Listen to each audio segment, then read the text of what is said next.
আব, আজকে তো জমি থেকে ধান তোলা হবে, আবারও সব জমি ফাঁকা হয়ে যাবে। ছেলেপুলেগুলো জমিতে খেলাধুলা করবে, ঘুড়ি ওড়াবে, এসব দেখে সত্যিই খুব ভালো লাগে। মনে হয় যেন জীবনটা একেবারে ধন্য। ঠিকই বলেছেন বাবু, গ্রামের সকলে মিলে আনন্দে মিলেমিশে থাকলে খুবই ভালো লাগে। সবাই নিজের নিজের কাজ করলো, ছোটরা হই হুল্লোড় করলো, সবকিছু মাতিয়ে রাখলো, এসব দেখতেই ভালো লাগে। ঠিকই বলেছো। তা লোকজনদেরকে আজকে কাজে আসতে বলেছিলে তো? হ্যাঁ বাবু, বলেছিলাম। এতক্ষণে মনে হয় ওরা এসে কাজ করছে। চলো, আর তো চলে এলাম, গিয়ে দেখি ওদের কাজ কত দূর এগুলো।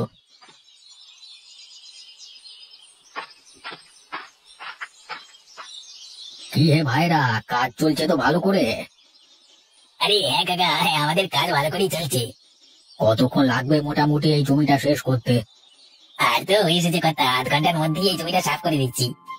আরে হ্যাঁ হ্যাঁ, তোমরা কোনো চিন্তা করো না, এবারে তোমাদের সকলকে খাওয়াবো। হরিপদ, এবারে ভাবছি আমাদের চাষের জমিটা ফাঁকা হয়ে গেলে গোটা গ্রামের লোকদেরকে একটা মহাভোজ দেব, কেমন হবে? হ্যাঁ, দারুণ হবে বাবু, গ্রামের লোকেরা খুবই খুশি হবে।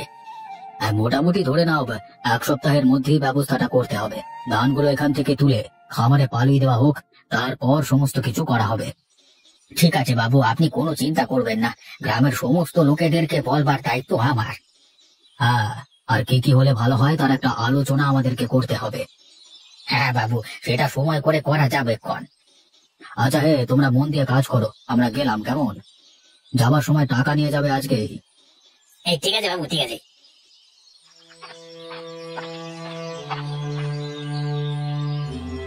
ব্যাটার ছেলে খেতে পায় না, এদিকে ভ্যান কিনে নেওয়া হয়েছে। দাঁড়া বেটা, তোর দেখাচ্ছি মজা। তোর এই ভ্যানকে আজকে আমি 12টা বাজাবো।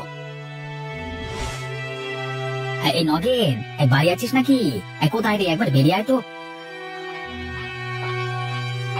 আরে গোপাল দাদাজি, কি সৌভাগ্য, হঠাৎ আমার বাড়িতে দাদা, এটা কিছু দরকার ছিল নাকি? আরে এই পথ দিয়ে যাচ্ছিলাম, এমন সময় তোর এই নতুন ভ্যানটা দেখতে পেলাম। তা কিনলি নাকি? হ্যাঁ দাদা, কালকে কিনে নিয়ে এসেছি। কেমন হয়েছে দাদা ভ্যানটা? হ্যাঁ, ভালোই তো লাগছে, কিন্তু একটা চাকা যেন কেমন মনে হচ্ছে বলতো, খারাপ নাকি? কই না তো।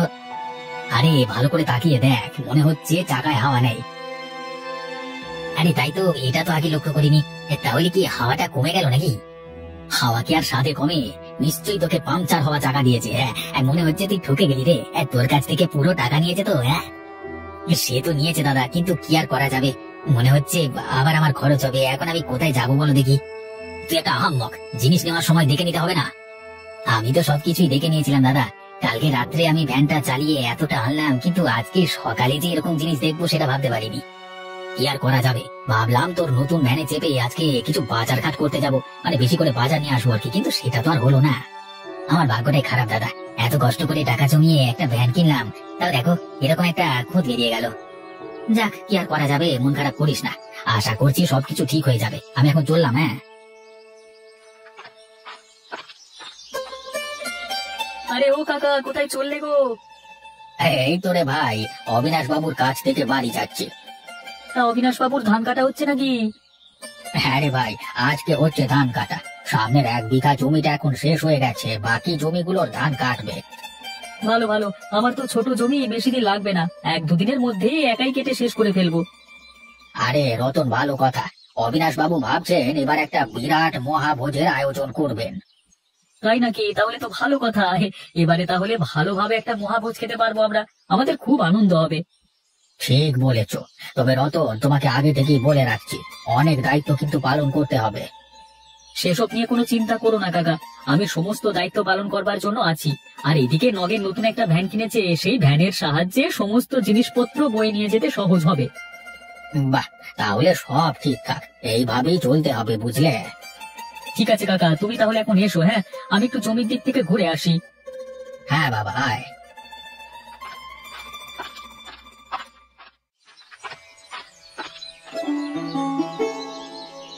গিন্নি, আরে ও গিন্নি, কোথায় গেলে?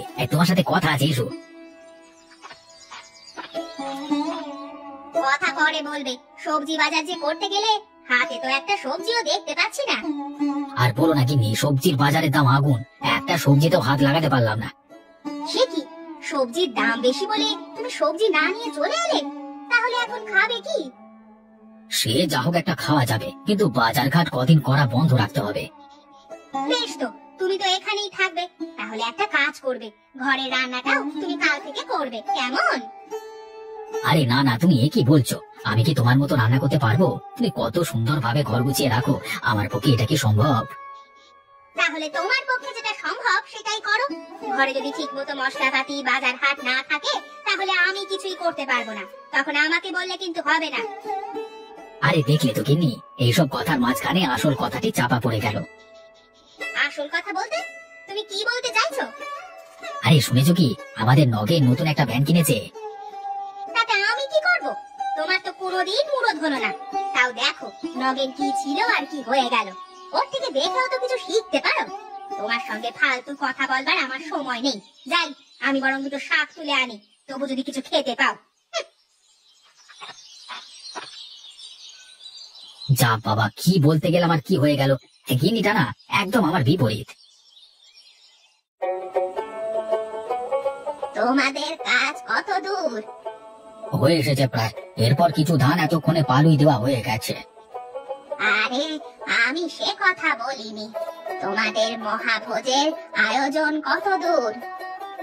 দাঁড়াও দাঁড়াও, এত তাড়াহুড়ো করলে হবে? আজকেই তো কথা হলো, এরপর আমাদের সবকিছু ব্যবস্থার জন্য আলোচনা করতে হবে। দাঁড়াও। আরে দাঁড়াতে পারছি না গো, অনেক দিন বাদে এমন মহাভোজ হতে চলেছে, এত অপেক্ষা করালে হয়?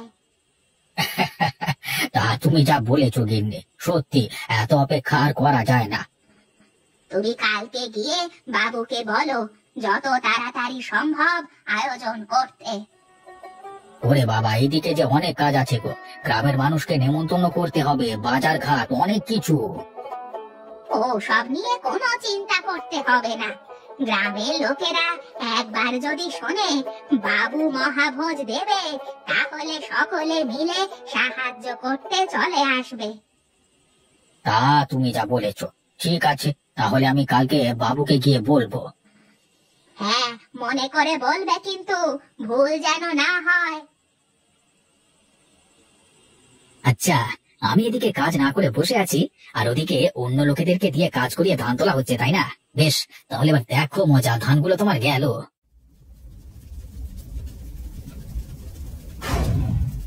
আরে কি কোথায় আছো? তাড়াতাড়ি এসো, এই যে আগুন ধরে গেছে, তাড়াতাড়ি এসো, ধানগুলো নাহলে নষ্ট হয়ে যাবে। আরে আরে, এইভাবে আগুন লাগলো কি করে? তাড়াতাড়ি জল নিয়ে এসো, সব কটা ধান পুড়ে গেল, জল নিয়ে এসো তাড়াতাড়ি।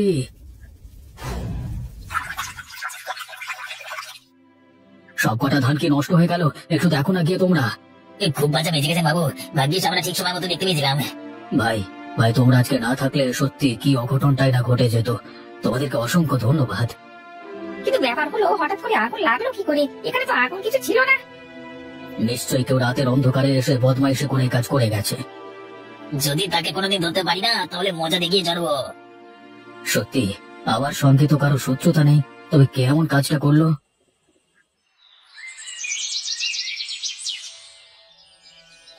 সত্যি কালকে রাতে ভীষণ বড় এক দুর্ঘটনা ঘটে যেত। আর তাও যা মনে হচ্ছে বাবু, 1000 কোটি টাকার মতো আমাদের লস হয়ে গেল। কি আর করা যাবে, হয়তো ভাগ্যে এটাই ছিল। এ নিশ্চয়ই কোনো বদমাইশ লোকের কাজ, কেউ অন্ধকারের মধ্যে এসে আগুন ধরিয়ে দিয়ে চলে গেছে। হ্যাঁ, আমিও সেটাই সন্দেহ করি, কিন্তু কে করলো সেটা তো আর বোঝা গেল না।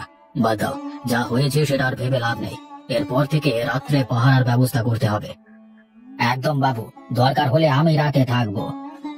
তোমার বয়স হয়েছে কাকা, তুমি এখানে থেকে কি করবে? আমি তো আছি, আপনি কোনো চিন্তা করবেন না। আচ্ছা যাই হোক, তোমরা তাহলে একবার সময় করে এসো, একটা আলোচনা সেরে ফেলতে হবে তো, ফর্দগুলো করতে হবে। সে কি বাবু, আপনি এর পরেও মহাভোজের আয়োজন করবেন? হ্যাঁ, করবো না কেন, এসব ঘটনা ঘটতেই থাকবে, তা বলে আমাদের পিছিয়ে পড়লে হবে? সত্যি বাবু, আপনার সহ্য ক্ষমতা আছে বলতে হবে।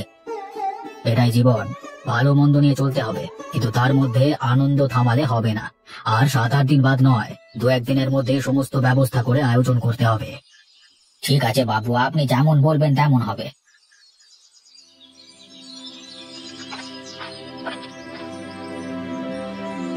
কি গো, তুমি এখানে বসে আছো যে? আর ওদিকে যে গ্রামে একটা অঘটন ঘটে গেছে, সে খবর কি তুমি পাওনি? কোন অঘটনের কথা বলছো? আমি তো কিছুই বুঝতে পারছি না। অবিনাশ বাবুর ধানের গাদায় কালকে রাতে আগুন লেগেছে, কোনো মতে ধানগুলোকে বাঁচিয়েছে। তাই নাকি?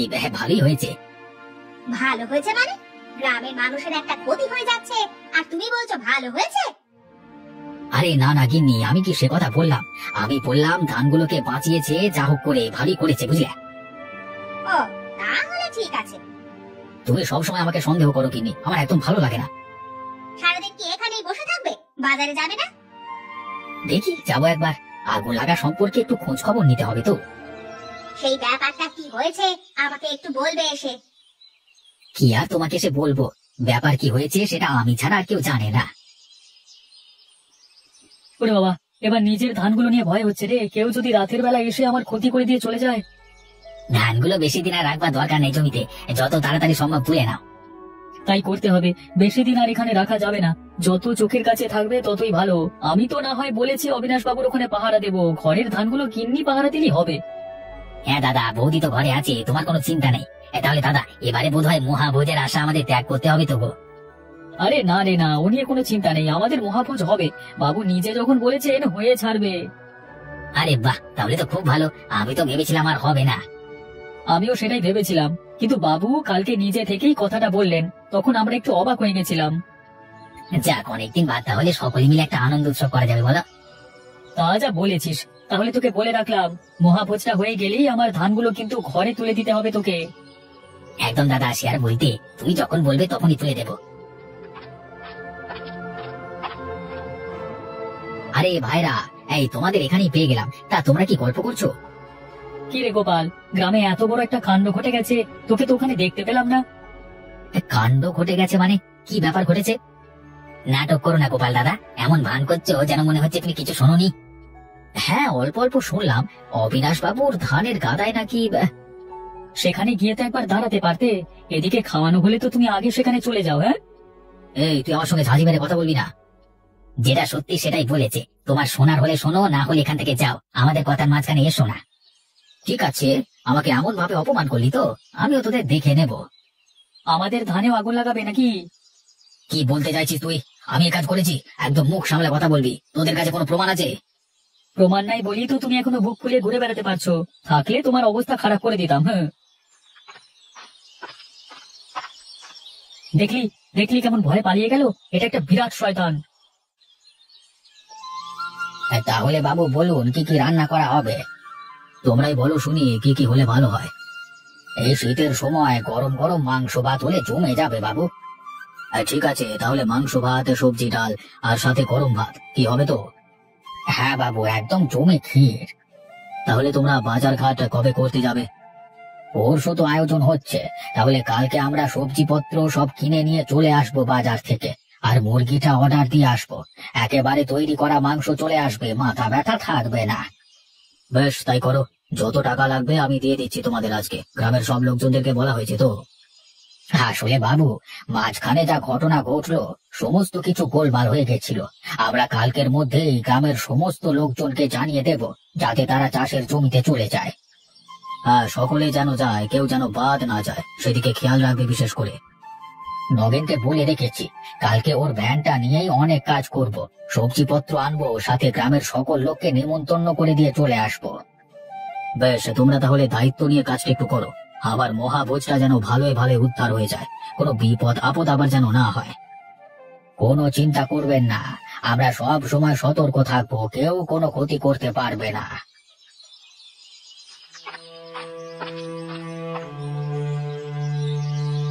বেটা নগেন, কালকে আমাকে খুব অপমান করেছিলিস তাই না? দেখি তোরা কেমন মহাভোজ করতে পারিস। আজকে তোর ভ্যানের চাকার হাওয়া আমি খুলে দিয়ে চলে যাবো আবার, আর তোরা কিভাবে কি করিস আমি দেখবো। আরে গোপাল, তুই এখানে কি করছিস? তুই ভ্যানের চাকার কাছে বসে আছিস কেন? মানে না, মানে একটু বসেছিলাম আর কি। মানে একটু বসেছিলিস বেটা বদমাইশ, তুই আজকে আবার নগেনের ভ্যানের হাওয়া খুলতে এসেছিলিস তাই না? না না, মানে আমি কি ব্যাপার, এত চেঁচামেচি কিসের? তোকে বারবার বলেছিলাম ভ্যানটা সরিয়ে রাখবি। এই দেখ, এই গোপাল আজকে আবার এসেছিল তোর ভ্যানের চাকার হাওয়া খুলতে। ছি ছি ছি, গোপাল দা, তুমি এই কাজ করতে পারলে? তুমি জানো যে আজকে আমরা বাজার করতে যাব? না মানে আমার ভুল হয়ে গেছে রে, আমি ভুল করে ফেলেছি। আর কত ভুল করবি গোপাল? তার মানে তুই বাবুর ধানের কাদায় আগুন ধরিয়ে দিয়েছিলিস? আমারও তাই মনে হয়, এই বেটা সেই শয়তান, একে বাবুর কাছে ধরে নিয়ে যাওয়া যাক। ভাই ভাই, এবারের মতো ছেড়ে দে, আমি আর জীবনে কোনোদিন এরকম কাজ করব না। ছেড়ে দিতে পারি, তবে কালকের যতজন লোক খাবে তাদের সমস্ত পাতা তোলবার দায়িত্ব তোর। ঠিক আছে দাদা, তোমরা যা বলবে তাই করে দেবো। কথাটা মনে থাকে জানো, না হলে তোর একদিন কি আমার একদিন। চল নগেন, আমাদের অনেক কাজ বাকি আছে, করতে হবে। কি ভাইরা, এই সমস্ত কিছু ঠিকঠাক আছে তো? হ্যাঁ বাবু, আমরা একদম পেট ভরে খাচ্ছি, দারুণ লাগছে খেতে। খাও খাও, একদম তৃপ্তি করে খাও, কোনো রকম লজ্জা করবে না। হ্যাঁ বাবু, সত্যি আজকের আয়োজনটা আমাদের সারা জীবন মনে থাকবে। আপনার এত ক্ষতি সত্ত্বেও আপনি আমাদের কথা ভেবেছেন। আরে ওসব কথা আজকের দিনে বাদ দাও, তোমরা মন ভরে খাও। বাবু আপনি বসে পড়ুন, আমি সমস্ত পাতা সাফ করেছি আজকে।